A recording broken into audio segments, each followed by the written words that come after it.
او قربانی چې کوي نو د غوښې نیت به بالکل نه کوي، د الله د رضا نیت به کوي.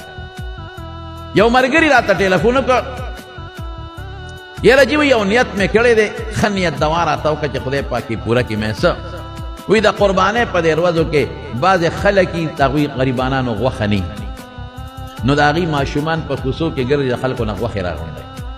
بعضې کونډې زنانۍ نو غوښه وکرني، نو واړه په کوڅو کې ګرځي غوښه راغونډوي. او بعضې غریبانان سړي وي نو هغه په دې خلکو باندې ګرځي او سوال کوي غوښه راغونډوي. نو ما نیت کړی د بعضې مسلمانانو نه پیسې راغونډوم، نو دغه مسکینانو او غریبانانو او کونډو له قرباني کومه.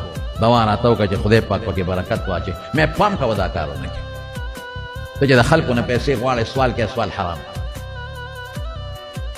او دا سوال چا لکه هغې خلکو لکه چې قرباني پې واجب نه ده، نو چې خدای پې نه را واجب کړی تی څه کوې؟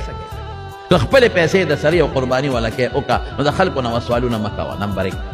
او مې دویم دا دی چې ستا نیت غلط دی، تی په دې نیت هغوی لګیا چې د هغوی غوښه نشته چې غوښه وله پیدا کړه.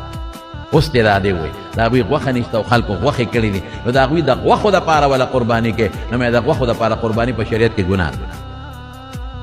قربانۍ کې به د غوښې نیت نه کې، خالص د الله د رضا پکې.